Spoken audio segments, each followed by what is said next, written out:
Bon appetit. Wow, that was the bit. Einar's cooked. And I don't know how to deal with it, everybody.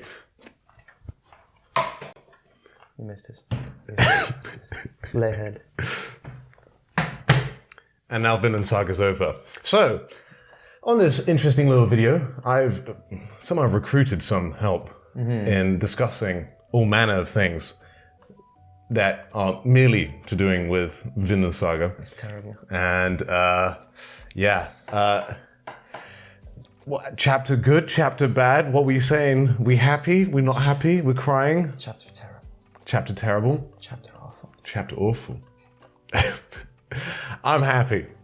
I'm actually happy. I'm actually coming out sweet, happy. Chapter. People who've been paying attention to my Twitter recently have seen the proclamation that the Hild death percentage has recently hit 0.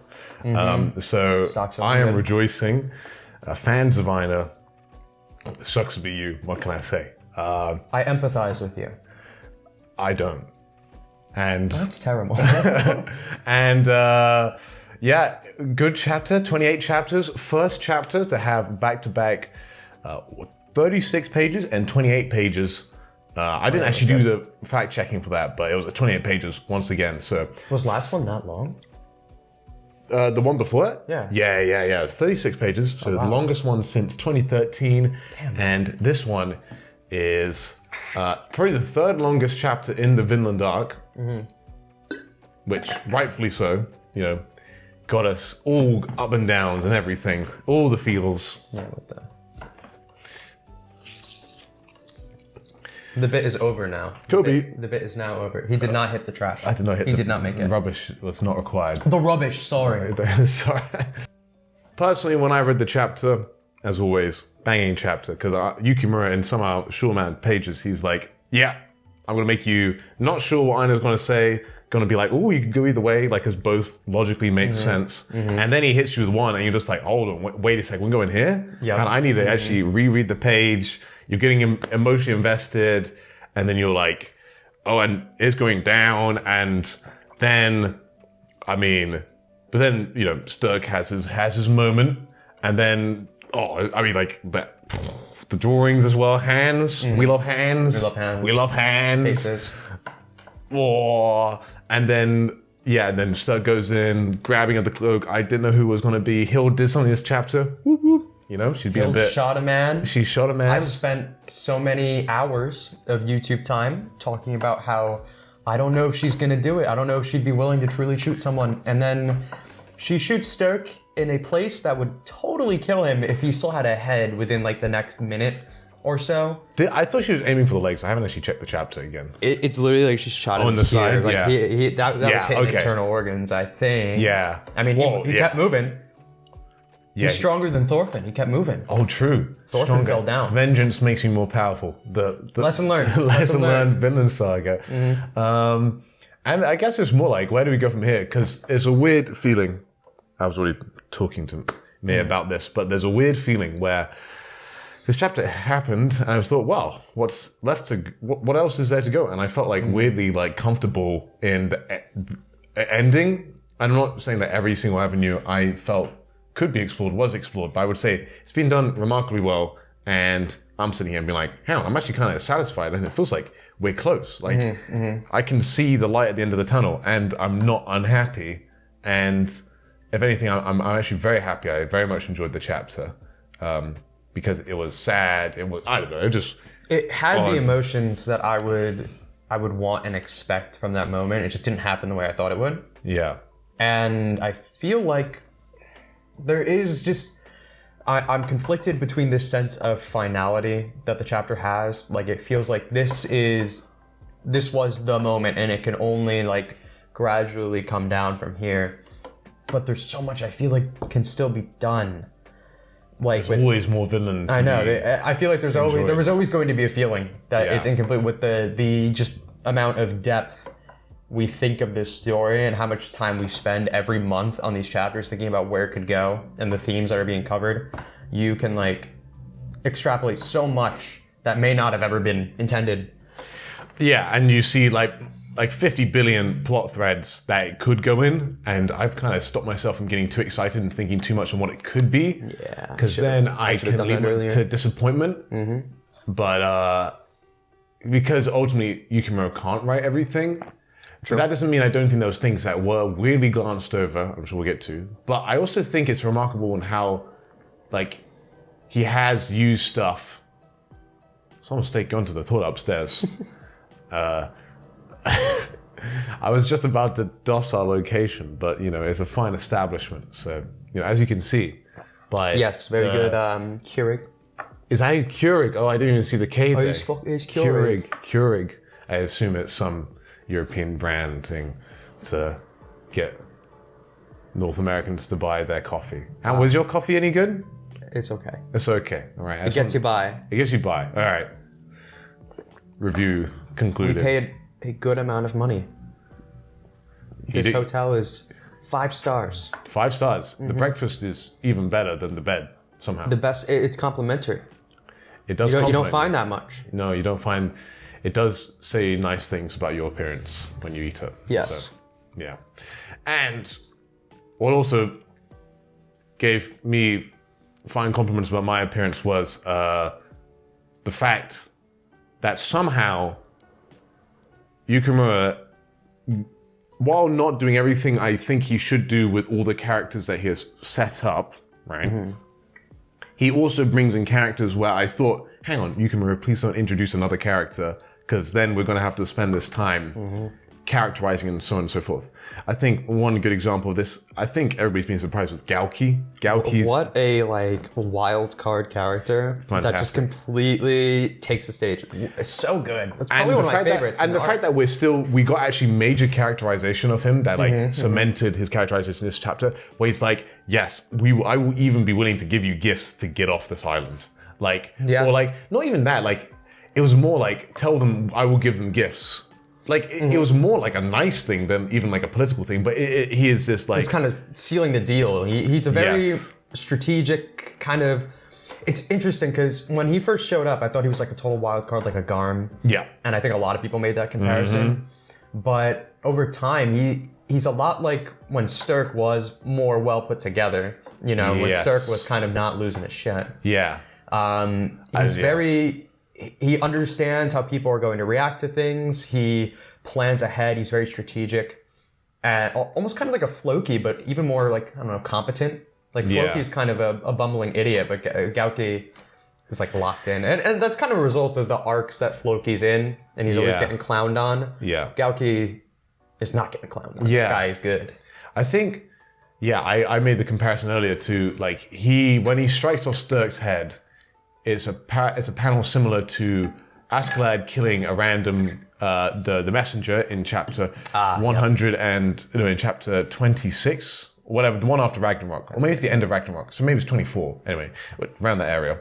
And so he has that strike when he does that one, and then Thorgil when he strikes off one of the Knut's guards, who's also a messenger, interestingly, and it's a very similar pose, and I think there is similarities between those characters because Thorgil, while being a warrior, still is a very intelligent person and understanding the system. Similar like Thorkil, where he knows what the political machinations are going on behind it, but he's more simplistic and he's just trying to engineer it to what he wants. Gauki's similar in that way, but we don't even know if Gauki's that good of a fighter. He's just got the sword. He's clever. He doesn't put himself in a position where he's going to lose. This is his second kill with the sword?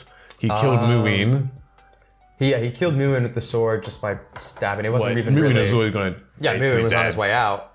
So this is the first proper kill, because Ivar survived and all that. Yeah, and he just got Ivar's hand. And there's an irony to that Styrk tries to kill Gauki despite having, and dying to the sword. About something. Yeah, so... How...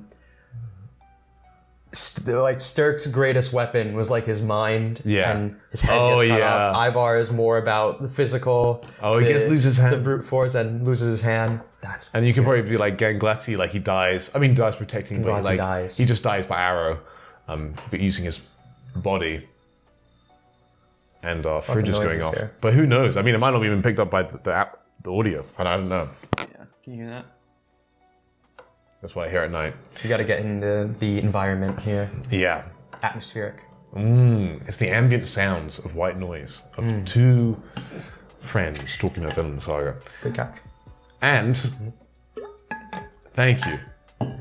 I am very progressive. And what is it? I like when you say he loses his head, and I feel like we're talking about Styrk, but I actually think he loses his head in multiple regards. He loses his cool, he loses... Yeah. But he also, it's like the least Styrk thing you could imagine. Like Styrk has been characterized, he doesn't think it's going to happen to him. He's the ultimate like armchair kind of warrior philosopher that he's trying to use the politics, not because he wants to, but because he wants to help his mate, his brother. And then he goes and,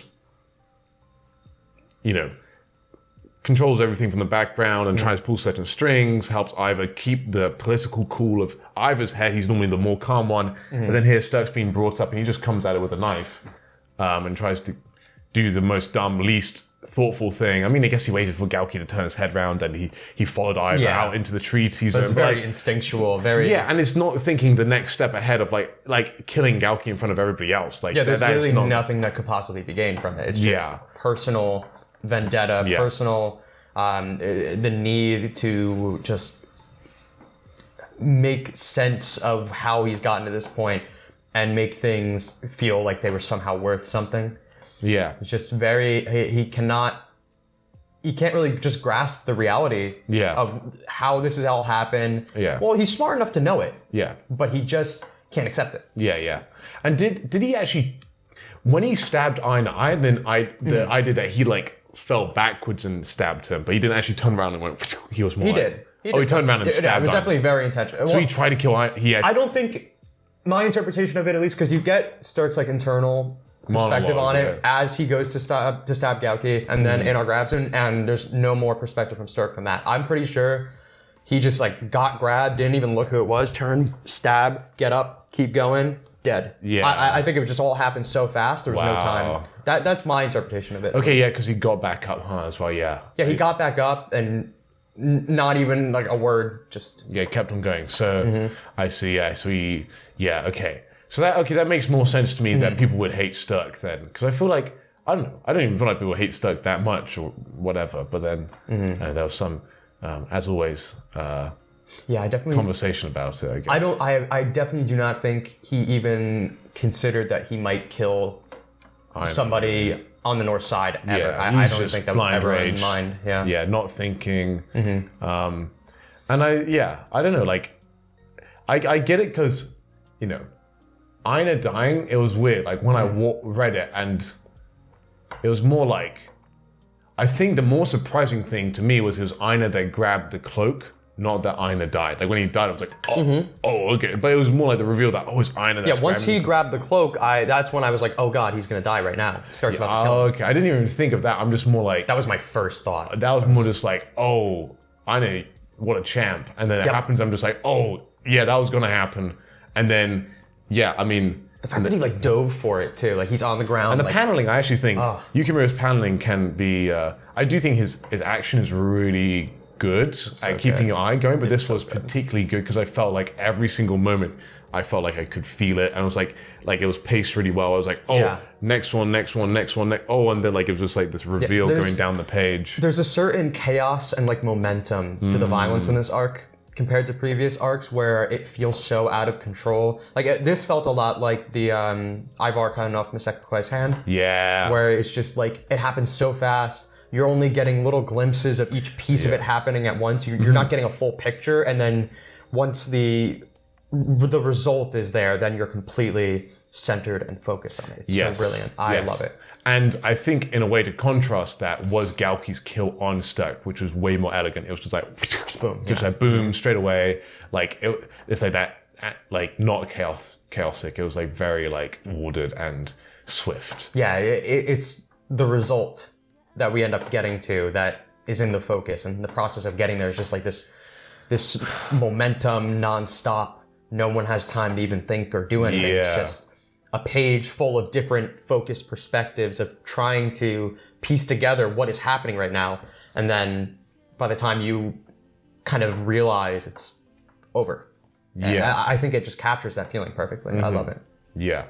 And then, fantastic, I think I heard the similarities from real life Ryan first, but you know, I think people probably brought up is the fact when Thorfinn's over the body, it's not just like him over Arni's body, but him over Askeladd's body as well. Especially with the way Einar is laid out. Yeah. I mean, it's a very dead guy way to play, but... it's more like Askeladd than it's like Arni, but it's just lovely paneling, and when you're this lost in the source like we are, you just kind of see, like, for example, I see the Galki page, I'm like, it's instantly like those other panels. Sometimes it happens, and then for the Einar one, someone else had to bring up that point. It's like, oh, yeah, no, you're right there. So, yeah. I just had a bit of a brainwave on prediction. This is all over the place, as you can tell. We planned this out spectacularly. Yeah, there's no plan. I've not looked at the minute details, but Thorfinn's reaction to the sword being Galki's hand. Does he know? Did he know before this chapter that Galki had the sword? No, he didn't know. No. So he knows Galki has the sword now. Do you think Thorfinn will try and get the sword back from Galki? No. And anyway, do you think he'll try I think he has no interest in that. There's no need. To break the sword, though? No. No, you don't think so? It's their problem to deal with now. I don't think he has any reason to try to fight for that. Because, like... War has already started, it's already happened. The war's done. Yeah, true. I mean, trying to get it would only be instigating something to restart. Yeah. I think it would be... Honestly, if this somehow ends up restarting because of a flaw in Thorfinn, that would be kind of ridiculous. Yeah. Not in a bad way, but like a, wow, I wouldn't have expected that at all kind of way. Yeah. So, I mean, that could be interesting, but I don't think that's happening. I'd say that's the only way I could probably see Thorfinn dying, unless he just bleeds out on the ship on the way back. At this point, right, I don't think he's going to die. Yeah, I don't think he's dying. But I was just wondering, like, if Yukimura could go with that thematic thing where Thorfinn still tries to be like... But then I think that might go beyond thematic believability, because people already have issues with the sword, where he's like... Do you see it as like Thorfinn wants to protect them from the sword? Like he doesn't want the sword to like... He wants to... But he's already been proven wrong. Like, he's already reconciled with that, with Thorkel being like, there's war everywhere. Like, there's warriors everywhere. So maybe not. But he could be like, I need to take the old world's war back with us, because I can't leave. Like, the magic of the sword has a certain power that whispers, wield me, use me, all that stuff. Like, almost like the Lord of the Rings in a way. And... I could see there being some thread there that could work. But Galki, I doubt, would give it up, and then that puts it in an interesting position.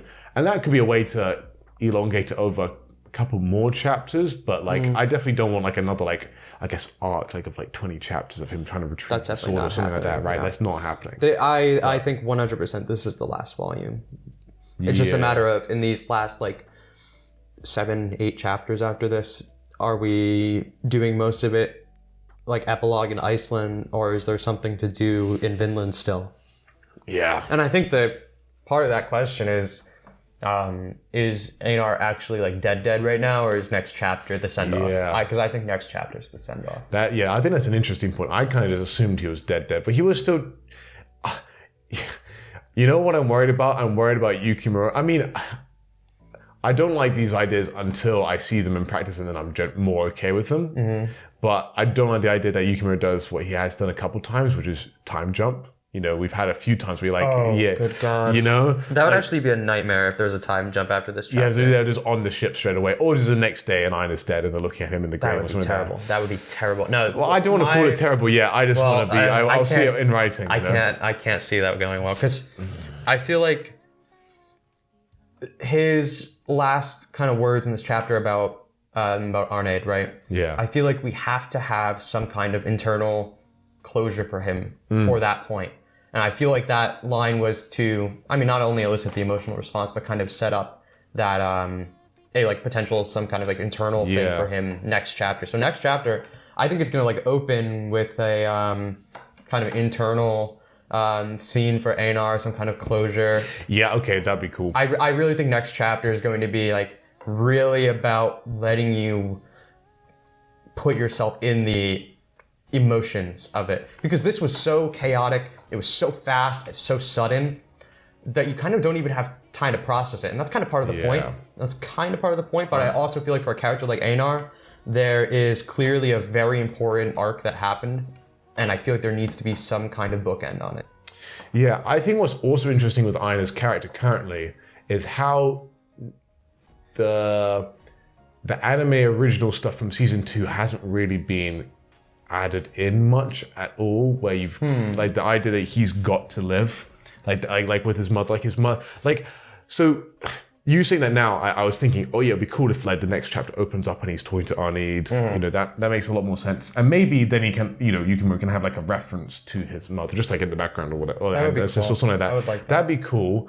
But because he's already referenced Arnid, I don't know. I mean, it could happen, but it feels like they've already done the Arnid, like internal, like I can see Arnid now, and like instead of like talking to her, I do think that'd be a great send off to his character.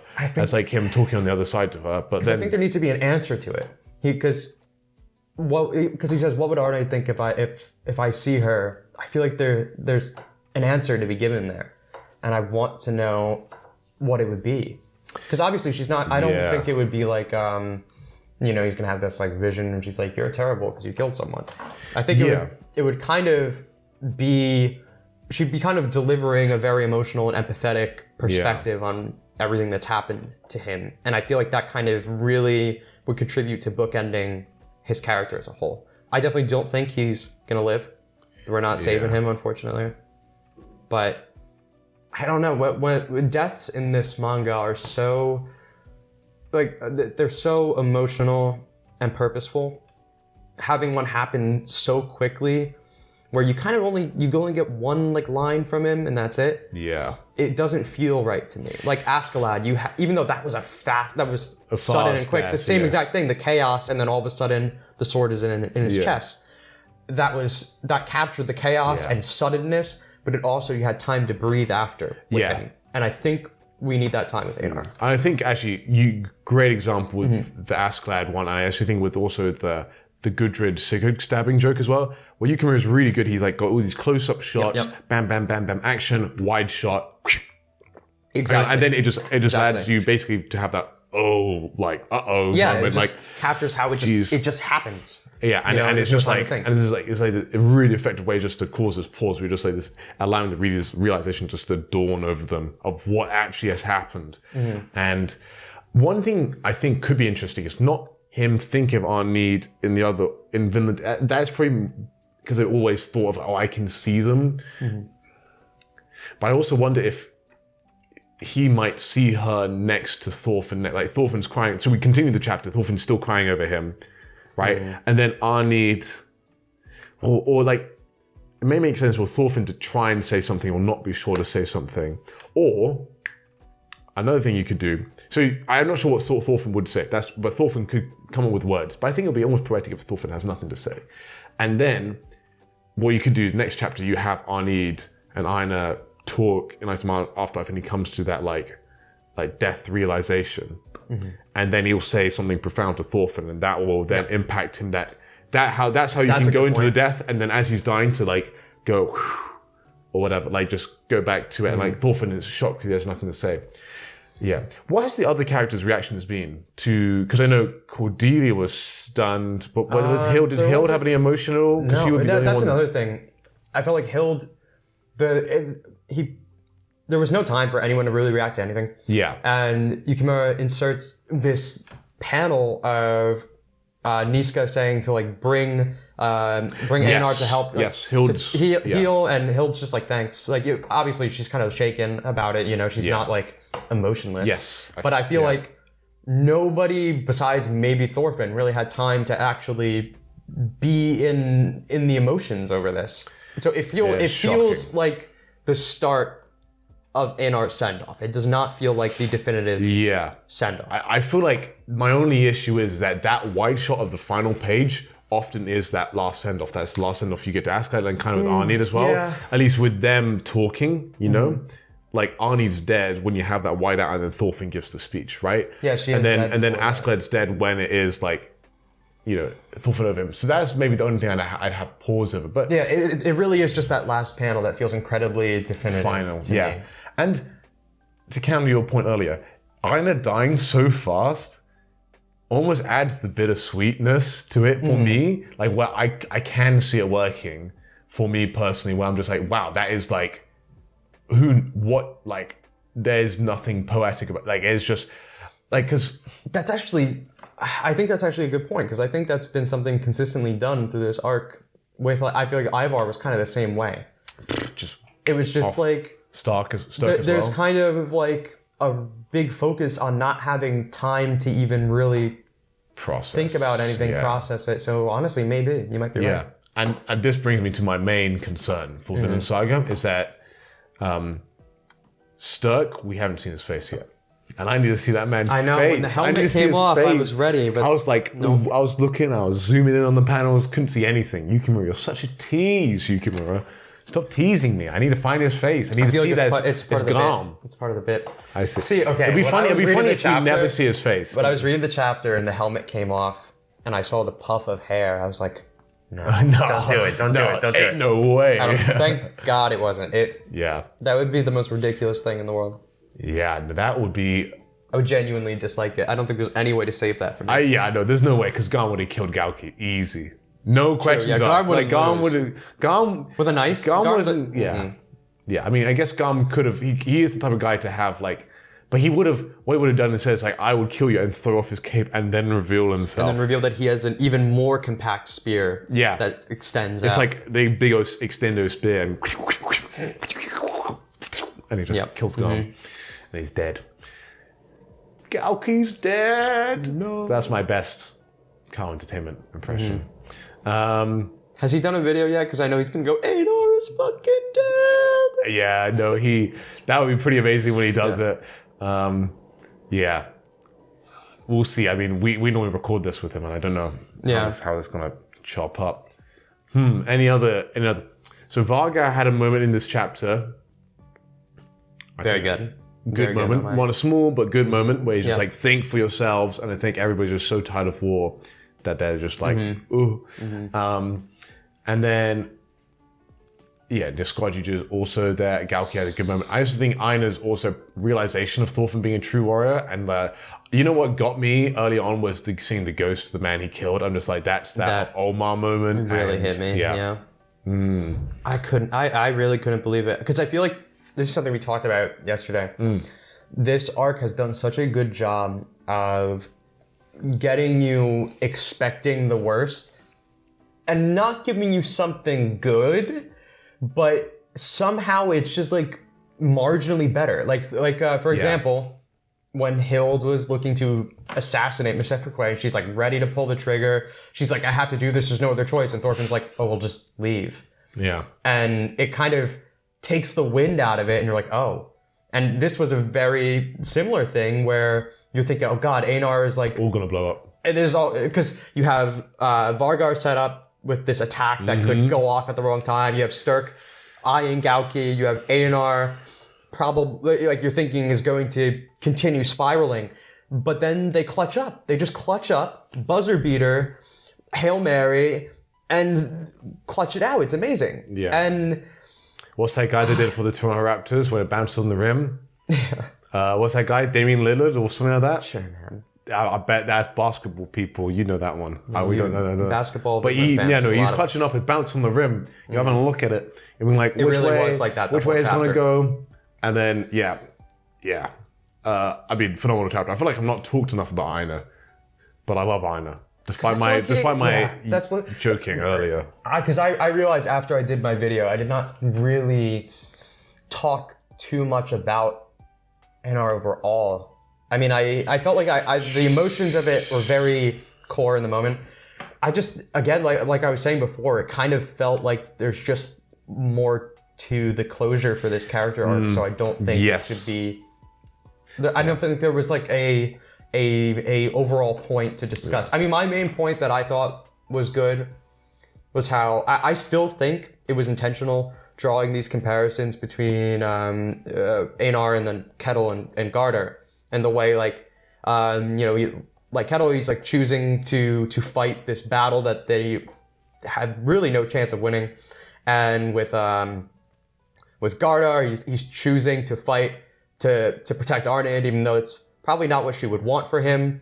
Yeah. And the way that he was kind of brought in parallel to these, even though he is not those characters, he's brought in parallel to them to kind of make you think about those same ideas. Mm-hmm. And then this chapter was literally all about showing how he is just not them. He is he's a very like emotional person, a very kind person, and like unlike even Thorfinn, just one kill and he was just like, I can't do this. I can't handle this. Yeah. Because that's just who he is. And I feel like the story did a really good job of making me feel like he was going to go spiraling down. And then that's why it's like the more you think about it, the more this was like an insane twist. And if you don't really think about it much, you're just like, oh, well, of course. Yeah.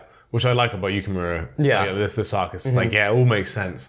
And I think another interesting thing with Einar that says, we compared him to Omar earlier, but it's with Omar it takes him time to see the ghosts. With Thorfinn as well, it takes him. Einar instantly sees the ghosts, and that kind of talks to his upstanding moral character. Yes, exactly. Where lots of.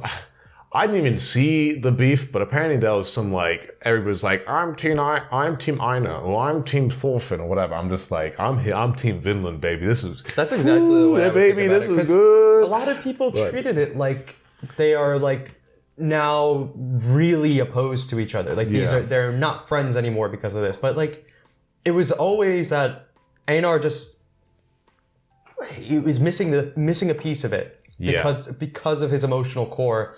And it's that same emotional core that just brought him back out of it. And it's also his experience of life where he has had to run. Yeah, he's always been the victim. He's always been the victim. He's never been the perpetrator.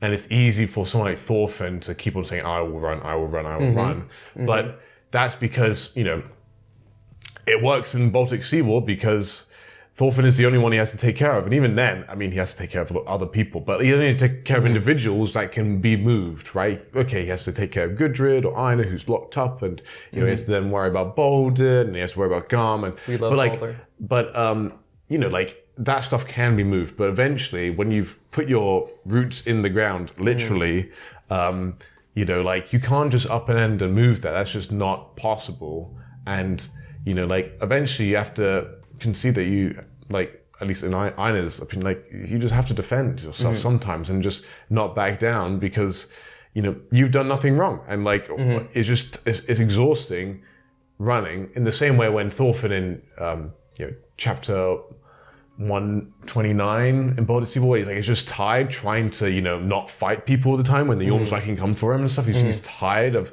it's just exhausting to keep on doing it. But for Einar, it's also exhausting because he just can't ever, really, really do what he loves, which is farming. He loves to farm, and he wants to build it for our need, and he wants to, he's done, he's done nothing wrong, and that's, I think, he's just really come full force as a phenomenal character, and as you said, interestingly, we don't quite know. I want to see next chapter on the exactly how his character is. I feel like someone like Ivar. And with Styrk, especially dead now. And maybe we'll get some extra stuff on Styrk as well, but we get no backstory for them, which is quite interesting, I think. I always kind of thought we were going to get a backstory. Point. But we can kind of go with Ivar for as soon as his death happened, I was like, oh, that's poignant. I can thematically understand that a bit if I dug into it more. It's really interesting. Einar is brought up to a point as a criticism for me by some friends where Einar's death weirdly here seems like a poetic justice, like he's getting redemption for his sins through his death. Because, he has come to see the error of his ways this chapter, that Thorfinn's ways was, and then in that same chapter, he redeems himself for killing someone by dying to save another person's life. And their point was, it's interesting because it's Vinland Saga is actually really pretty good at not rewarding characters on how good Vinland Saga deems them to be, right? like Thor's dies, Askeladd dies eventually, but Canute's still alive. Thorgil's a great example of somebody who's just out and about and alive, right? Kettle gets to survive. People are mad at that, and like, why doesn't he die? That he should die. And it's interesting. Even with Ivar, you're just like, there's a amorality to that because he says, "I am a true warrior." He declares himself to be a true warrior, which feels cringe because you can't. No one else in this entire manga, I think, has declared themselves to be a true warrior. Even Thor, who says a true warrior needs a sword, is not calling himself a true warrior in that instance, right? Because he's using a sword. Yeah, it's the ideal he's trying to reach, not what he thinks he is. Yep. And it's that kind of amorality where you're like left pondering on like, what does the author actually think about this? And it's that, but either you could take that currently as being like he gets instantly killed because it's a redemption, kind of like a redemption killing or something like that. And that's something I thought was an interesting point. I thought a lot on like a counter argument, and it's more like a question of interpretation. Yeah. But I'm interested to kind of ponder that more, and I feel like Einar as a character, someone can easily make a 40-minute YouTube video on that one. Maybe I'll do it. I don't know. I know there are definitely Twitter users who have spilled copious amounts of ink on discussing Einar's character, and so probably go and try and find those out if you want some really good analysis. But Twitter's really tough to find that stuff for, unfortunately. But yeah. I don't know if you have anything else to say, but then I was going to move on to the final thing is negativity.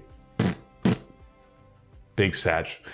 Some things in this Vinland arc have still us worried, and the door is closing, particularly if this is the end. And the first one I'll start off, which is a mild one light, because I'm going to quote a tweet from everybody's favorite Vinland Saga YouTuber, Vinhard, where he said, Hild, I might be even misremembering this tweet, but he said like a last chapter, Hild's that character that went into the team fight, dumped their whole kit, and has been sitting around twiddling their thumbs, not knowing what they're doing. Like Hild, since was it 206? You said, was it? It's like around there that she was about to. She had the flower garden. She had the flower garden moment, that's and that was 210, and that was like our last big moment.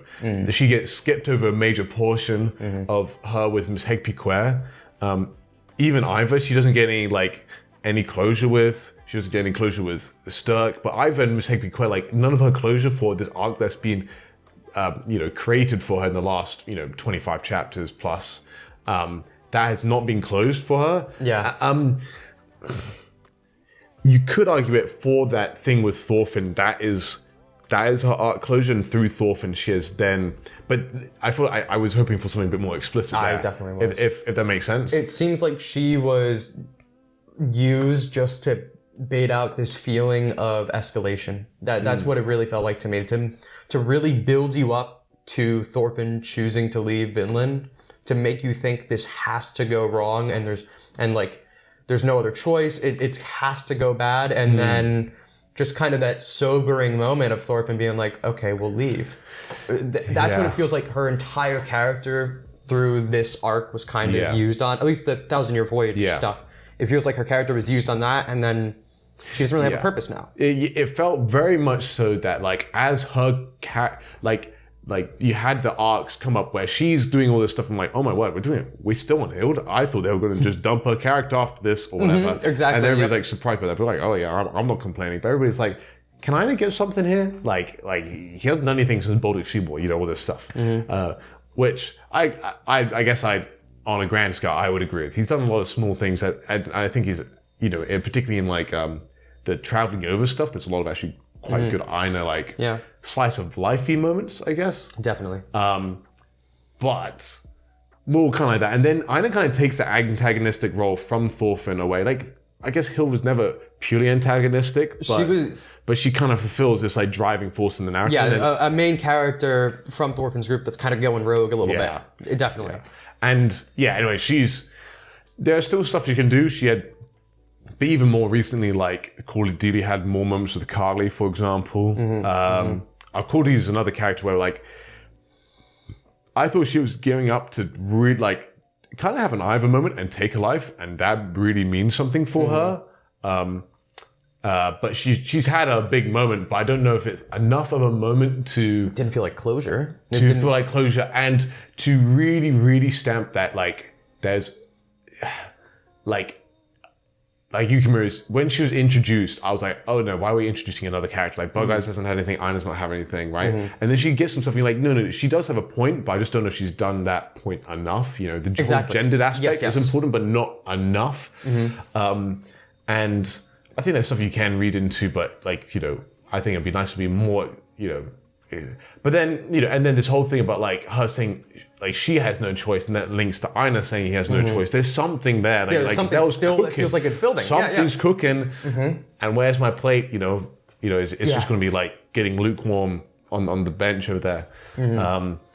And yeah, so there's a couple characters. I mean, Gudrid's a whole nother can of worms. You know, right? Like all day. Yeah, I mean. We're just like, I'm not sure what she's doing. Like, she even has a worse example of like, was it 171, where she's like, I have this inadequacy thing. Yeah, her inadequacy. There's a lot you could do. Her feelings of being useless while she's giving birth. She's like, I'm sorry for being so useless. I'm like, oh, that plays into what she was saying before. We were like, and then the whole arc starts with her saying how she's going to help Thorfinn when he feels alone. Dude, actually, I can see something has to happen. No. Now you said that. Now she will have the biggest emotional reaction when Einar's dead. Yeah, something is there. Something is there. That's something we can look forward to. Is her reaction. I'm coping. Yeah. Well, please, Yukimura, please give us 10 chapters of epilogue, and then we can be happy. Epilogue. Oh Fetter turn 2.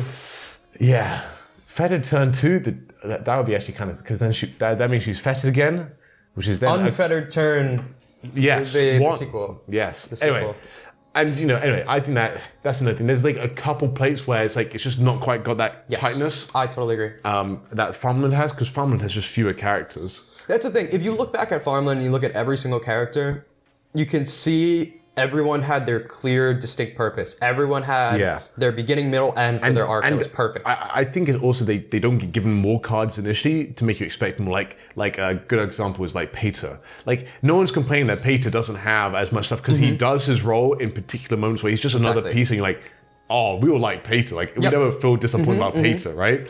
I don't think Cordelia has shown why this character exists the way she does. I like the character. I don't think we have had the clear like, oh, this is why this character needed to be in this arc. Same with like almost a little bit with Vargar, a little bit. He's kind of more like a Pater kind of guy, where he's like, he's done more than you expect. He's done his cool stuff. If he doesn't have any more to him, I don't really care. Yeah, I think I mean the only thing maybe you could do more with Vargar is his relationship with Ivor. And that's about it. Like, that was set up a little bit where he initially calls him stupid when they go to Markland, and then he punches him, and they have a fight or whatever. But like, Varga's a great example of a character you don't expect more, and you get a little bit more, and you're always happy, right? Yeah, Cordelia's on the other hand, like so much. And that's because she is such like a unique type of character for this series. There's an idea there. So what is the final point of that, because like the conclusion for Cordelia is not the moment with Galki. That's not a conclusion. That's the start of something.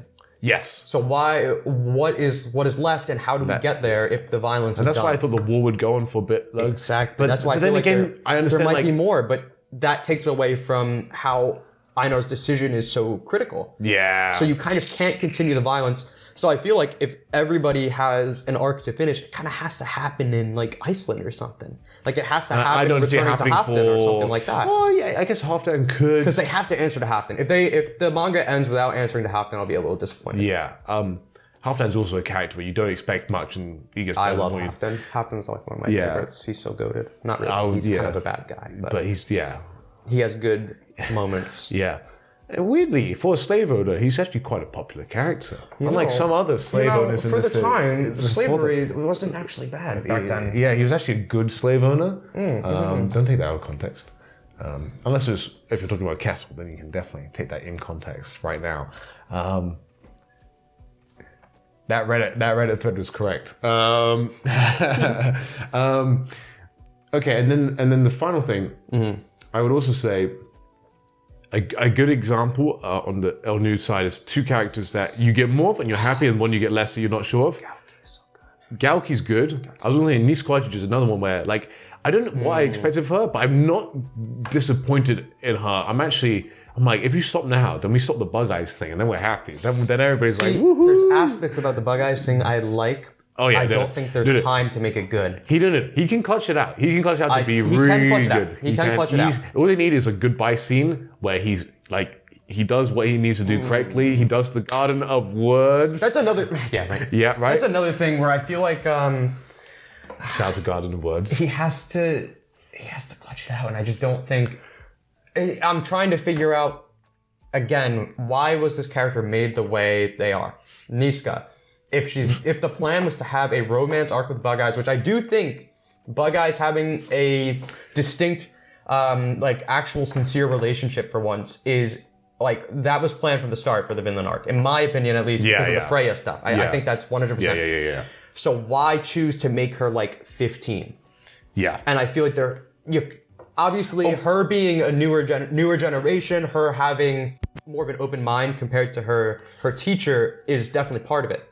Yeah. But you could have made her a little bit older, you know? Yeah. Why make it weird? Well, okay, yeah. Well, why make it weird? But then we might have found out the reason why because of that story with, I guess, yeah. historically speaking. We went to a museum. We got educated. Yeah, there were some, like... By a French woman. Mi'kmaq, stories. And there is a story about like a young Mi'kmaq girl who has a vision, and that's like important, right? So it's definitely not the Vinland Saga story at all, but it may have been inspired.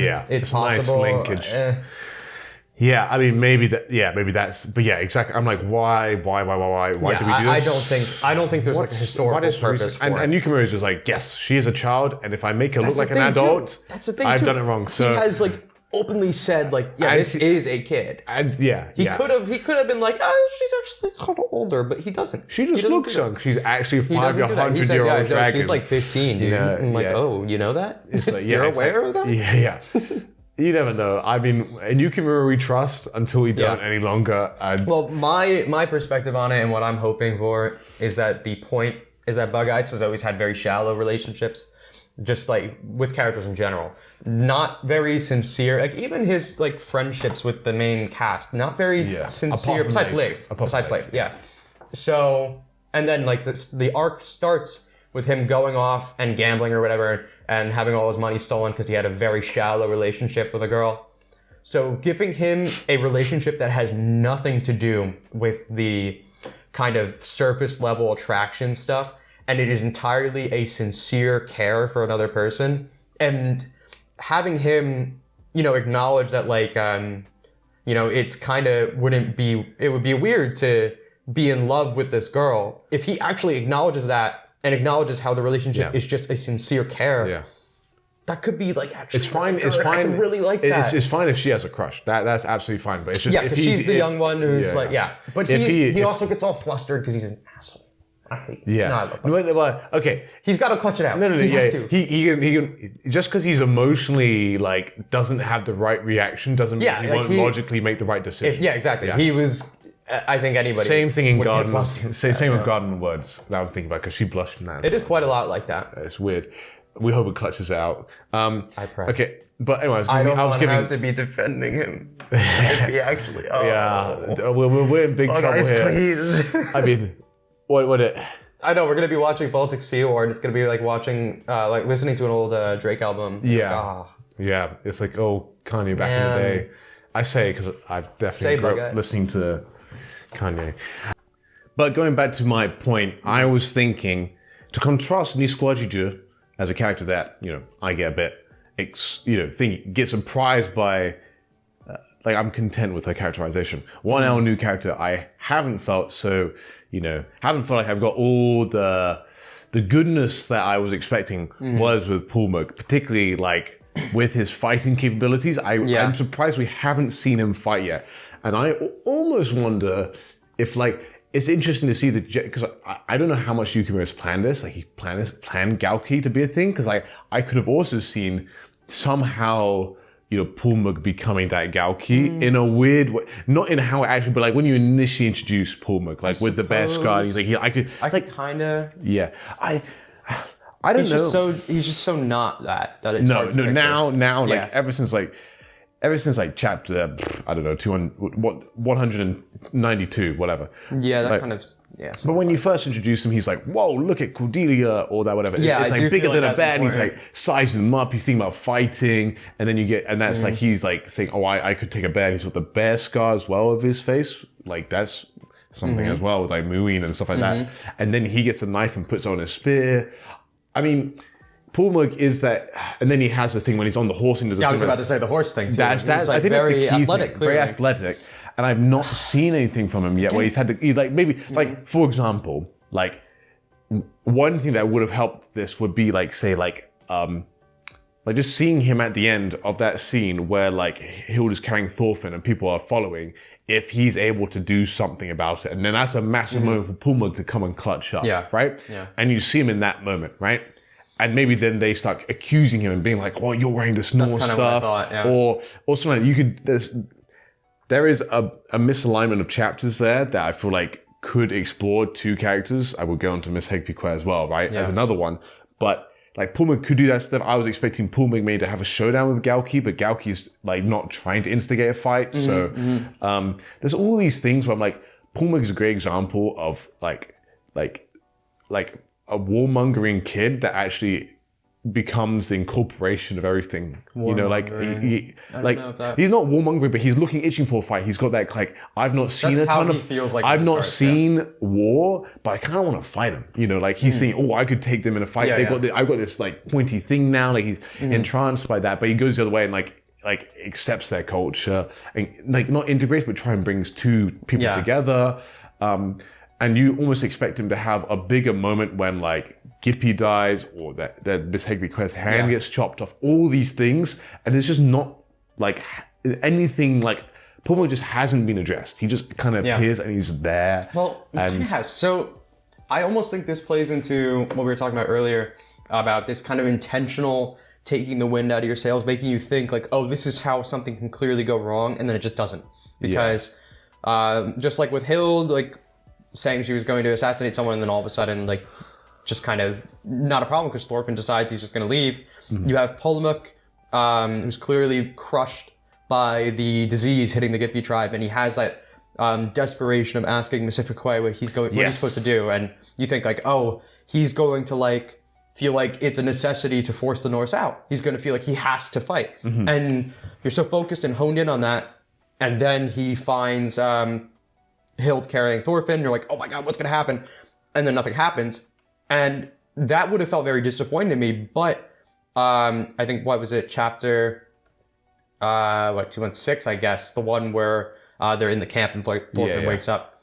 Plmk talks about, he acknowledges that. He acknowledges, I thought for a moment, like, oh God, like, why is this happening to us? But I know these people. They're good people. I don't need to fight them. Yeah. And the fact that that's being acknowledged, it's almost like an intentional point to make you think it's going to happen, and then it doesn't. Yeah. And there's so much of that in this arc. Yeah. And I guess to build on top of that, one thing I have kind of forgot is Plmk's great lines where he chastises Miskwekepu'j as well, which is my goat. But I guess with Plmk, I would have expected him to have that similar scene as Einar has in this chapter, where you see thought they were on the same track. I really did. And then you get this thing where you're like, where's Plmk going to go? And they like do it. It's not like fast forward where you already know, like the tension's been cut out. You know what happened there. It's retroactively explained. And I think there's just a couple things you could do there. You could do like, anyway, I just tweak it slightly, and there's small things, but I do think they'll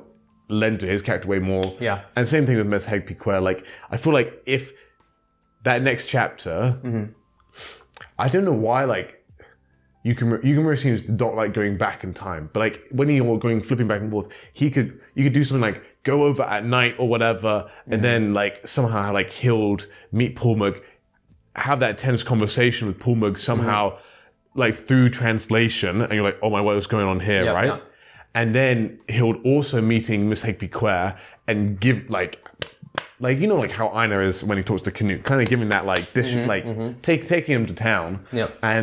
And then you have this moment where like Miskwekepu'j has all this stuff like put on him. Like, they just crushing where he's just getting all these realizations and he's overwhelmed. And then when Thorfinn finally wakes up, because we've like fast forwarded then, and he has that conversation with Thorfinn, and then he trips over, they say, this is the great spirit, and has a big breath in.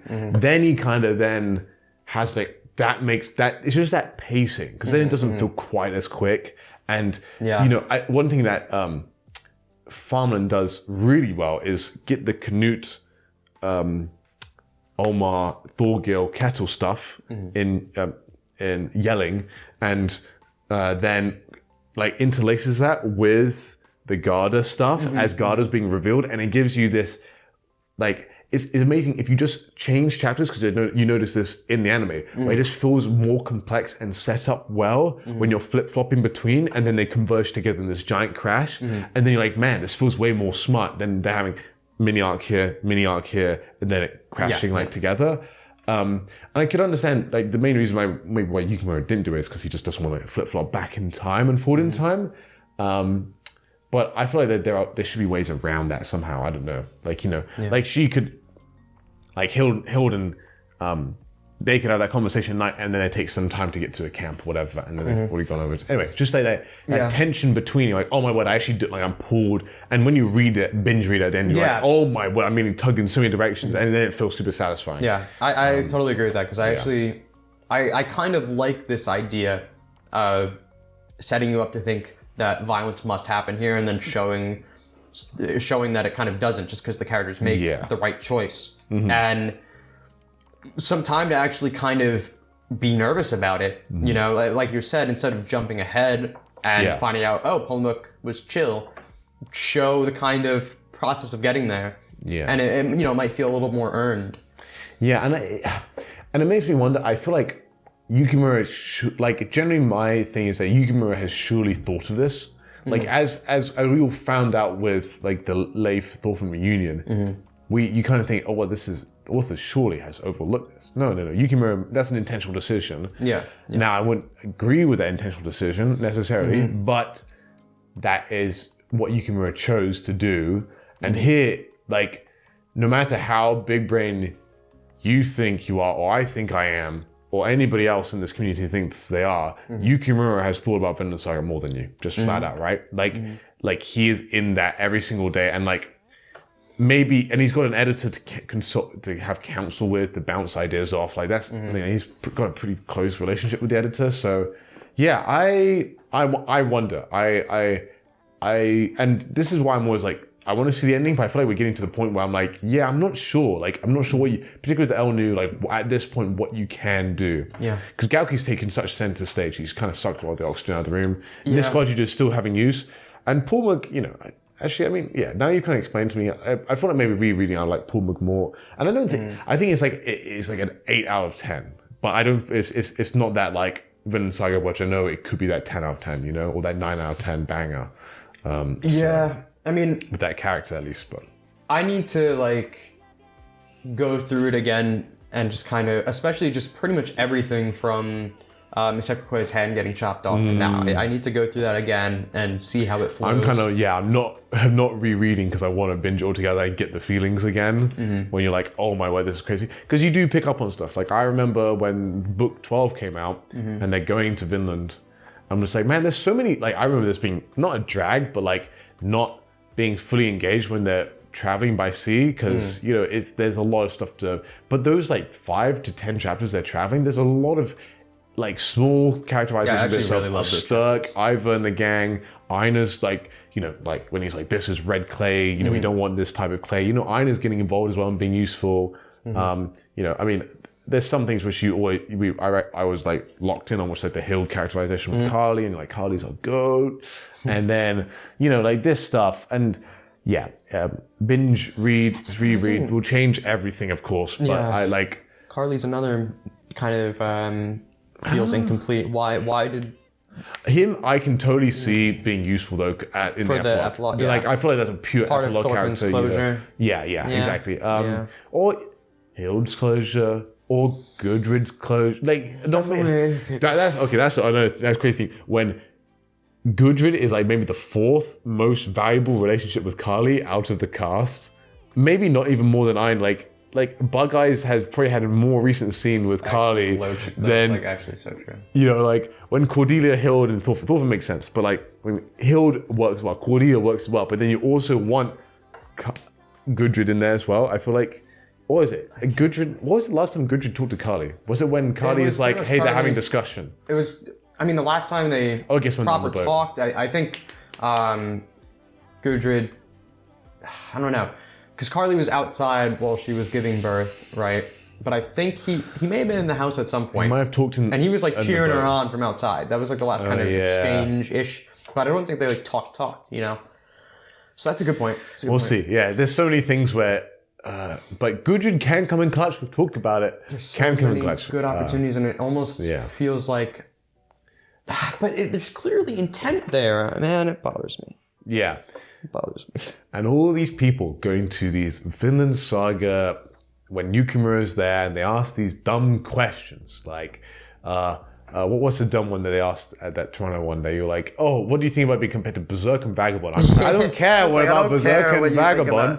Honestly, it was kind of a good answer though, because he was like, he was surprised to find out. Yeah, that's because Yukimura is answering, right? Yeah, but like, just an interesting person. That was the thing when he did like the talk on like this French radio, and you know, like the radio host did as people who are probably not Omega fans of Vinland Saga, they asked him all right questions, and they asked him like a new one about like Gudrid and Hild in season 3. But the thing is, lots of these people like are restricted to the anime, right? True. Good point. But like for us, we're just like, what are you planning for Gudrid? Like, and the worst thing that makes me scared is like Yukimura in the past is like, I don't like writing women because I don't understand them. I'm just like, what? Like Hild is so good.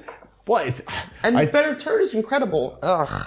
And Planetas exists as well. But he did so well in Planetas. He has said some, because he said stuff in that interview where he was like, because I'm a man, I don't feel like I can write women as well. And I was like, you have a wife, right? You can consult her. You like. I mean, maybe he doesn't have female friends, but like, I don't know, right? I don't want to know, but assuming he knows, he has a wife who can and you should like, he is such a good writer on so many things. Like, it feels like, I'll be honest, it feels like a weak answer from someone who, I don't want to say too lazy, but like, it's like I'm hiding behind my inabilities through meekness and politeness. I suppose, but like I feel like different priorities. I think his stories are so focused on the masculinity idea. Yeah, okay. That almost like womanhood and motherhood is something you appreciate from a distance.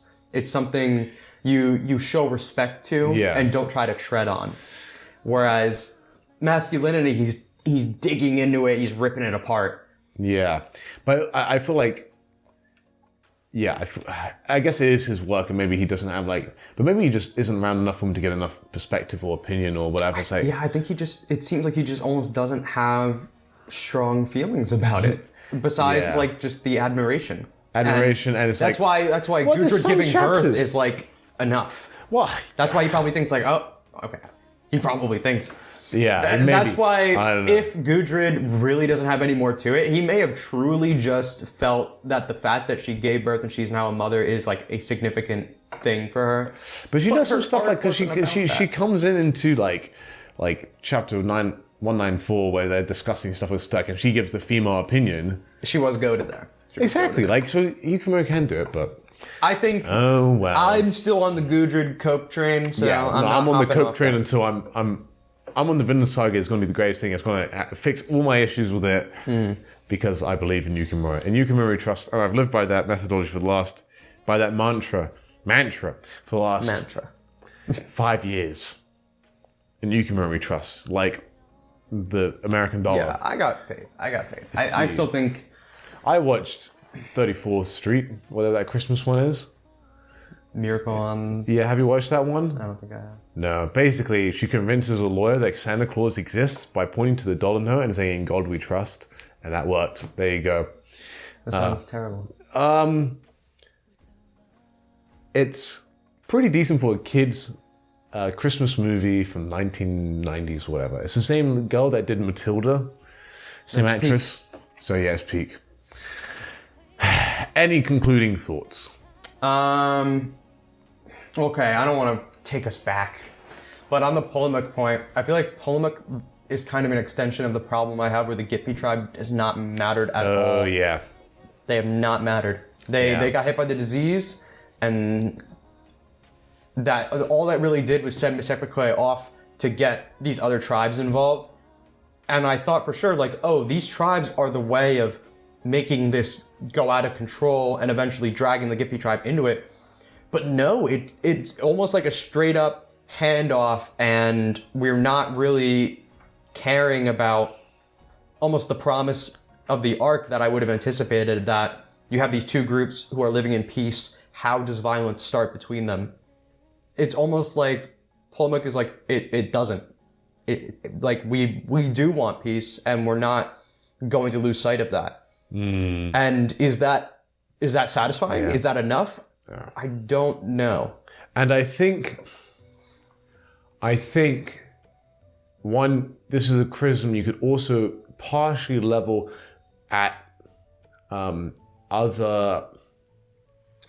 Norse as well. When the person who gets killed at the start of the invasion, that should be a character we had like a conversation with them with a distinct visual design. You're like, oh no, this guy dies. Just a little bit of caring, you know, or like they're kind of faceless people. And it kind of reminds me, like, there are other examples, but they had so much more characters, like Kettle's farm, like serfs when they're fighting. Yeah, and Kettle grabs the guy, and then you have this super detailed face where he's like laughing at Kettle. And he just like, here's the point, right? Like here's like a thematic tidbit for you. And we haven't had that so much with these other characters, and I feel like I feel like Ivar and Styrk and Gunglati barely, but Ivar and Styrk are kind of the equivalent of like the farmhands. At least like the fox and badger kind of dynamic, but not from like the randos. Yeah, there's not as much randos, and it's like, even with the El Nu, like you only get random El Nu in the first appearance of them talking, apart from and have there been any other Gitpi tribe that have talked that isn't Gitpi, Miskwekepu'j, or Plmk. Like, I don't think there has really been. Like, we don't. They had like a couple conversations, like when they were debating whether or not to be friends with the Norse. But that was in the first appearance. It is kind of in the first-ish appearance, but then a little bit. I think later, too, there may have been a little bit, but no. Like, again, they kind of. They were just a kind of vehicle to deliver Plmk and Niska to us, and then there's kind of nothing really left there once Chief Gitpi was gone. Yeah, and it always makes you think Galki might have not been as well planned, because Galki could have been part of the Gitpi tribe as well, or something like that. Like, now that I think about it, Galki is kind of low-key dangerous to, like, if he's just left here with the sword, what's going to happen to the Gitpi tribe? Is he going to be like, oh, well, they can live on the... He doesn't want to have to fight. He doesn't want to fight the Norse because he realizes that the Norse have the disease, which is an issue. Oh my god! Right? And the Gitpi tribe are coming back to start helping to, because Miskwekepu'j, when they got there and like all the sick people, hurt people, he's like, we should summon the Gitpi tribe to come help treat them. They're low-key still coming, right? Plmk's not here. Plmk wasn't here for this exchange. Yeah. They're still coming. And might the promise be fulfilled? So Plmk didn't even see the sword was not used. Here for this at all. Oh, I thought he just was in the background panels. I forgot about that. Okay, that's crazy. Maybe there is something still there, and it's not necessarily the Gitpi having a problem with the Norse. It might be the Gitpi having a problem with Galki. And then Thorfinn steps and says, "Give me the sword. Give me the sword," and he breaks it. Oh, like that Snickers bar meme when he does it. Oh, shit.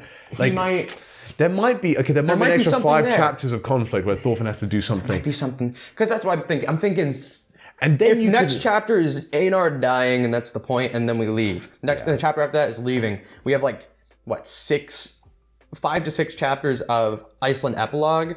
I mean, Sigurd's epilogue after Baltic was about that long, and I think an epilogue to round out the entirety of Vinland Saga probably should be about that length, maybe. Yeah. But it could also be, I don't know. We still got till 2:30. I think 2:30 is still feasible. It depends how long. If he goes for a longer final volume, pretty much. I mean, if these chapters continue being this long, so 2:30 is if he includes a new volume as well. Like I do see that as possible, because I think like these last 2 chapters have been 2 really long ones. This should be the end. This chapter is the final volume, the final chapter of this volume. and then we got one more volume after it. I do actually think. I think last chapter was the 8th chapter that wasn't in a volume yet. Like not 218, 217. Okay, and that's a double they chapter. have been about eight long. Yeah. So it would make sense, but obviously volume lengths have never been consistent. Some volumes are significantly shorter than the others. But they generally do have 8 chapters. So it could go either way. But yeah, I mean, I think this would be a pretty impactful one to leave this volume on, like because like you have that one there. Well, I've noticed looking back at volumes and seeing how they're distributed, he often doesn't leave volumes off on the climax of something. He often leaves it off right before it's about to happen. That happens a lot. I can't think of a specific example, but that happens a lot more often. Yeah. Only you think like, this would bookend the volume well. It doesn't really go like that as much. Care about that as much. Because I'm pretty sure last volume ends with Plmk coming across Hild and Thorfinn. So it ends on like, what's Plmk gonna do? And then this whole volume happens, then it ends up, what's Einar gonna do? My counterpoint would be that like 191 was the final chapter of this volume. Well, that's different. That's like end of the arc. There wasn't really like a what's X gonna do? Like there wasn't a it wasn't 1,000-Year Voyage. It wasn't a single arc that's being stretched out. So it makes sense. Like the end of an arc is different from the end of a volume that's in the middle of an arc. Yeah. So I do think it makes sense to end volume 29 on 217, and 218 is the kind of the end of 217. What's Einar going to do? That's the hook. 218 is the payoff. And now, what do we do? How does this all end? That's where I think we are. Oh, so I'm excited now. But 7 chapters is crazy. If you go back and look at like all the chapters that came out last year, I did like the 2024 Vinland review, and just seeing how much happened in that single year. Yeah. Honestly, he could fit a satisfying epilogue into like 2 chapters. He really could. Yeah, he could even do like low-key even 1. I don't know. I actually think my idea for something that's crazy is that Thorfinn is maybe Thorfinn's just out, and then Plmk comes back and they see and they're tending over Eifer, but then Plmk sees the sword on, and you could do something like that, and then Hild's also about there. The future of his tribe and. Yeah. No, I'm not getting on this train again. I'm not getting on this hope. I think there's theory for not getting extrapolated out of control, and Hild's also there, and maybe Thorfinn also has something as well. And then, I don't see like Cordelia getting, but I think there's a really good way that you could wrap up the Elnu, because Miskwekepu'j could get his authority in there again, something like that. And then you have Galki as, just having Galki go off and into the, could happen. The Gitpi have to. There's so much. I want this thing to end so bad because I really want to just like dig into it, and I don't want to have to like do this thing like I do every single time where I'm like, this could happen, because so many things could happen. And Journey Yukimura chooses stuff I didn't know I wanted, and that's why Vinland Saga is good. And should we wrap it up there? I suppose we should. I think the best thing that comes out of this discussion, honestly, is the question of, will Thorfinn be content to just leave Galki to his devices with the Gitpi tribe? Because I didn't even clock about how that's kind of low-key not good. Yeah. So, Copium, Vinland Saga has got 7 volumes left. And the sword matters a lot. And I feel like 1 million volumes. Galki having the sword hasn't been talked about enough. I feel like the main chat around the sword got cut a little bit with them being interrupted in that sword discussion. So I suppose I always pictured the sword. Well, I pictured this like them leaving Vinland in a much more distraught state, like a much more like thoroughly defeated state. Yeah, and maybe that's the burden Thorfinn carries. It's like, I've contributed to the ruining of this new world. But then, yes, exactly. That's kind of what I thought it would. The sword would just continue on. But then in contrast, Hild could comfort him and be like, hey, brother, did you not see all those warriors no matter what, right? Like that the warriors there, they're there anyway. Much to think about, much to get excited about. I hope you enjoyed this collaboration of great minds in probably what's been an hour and 10 minutes, I reckon. I'm very tired. And we need food. And we need drink. We need drink. And bye-bye.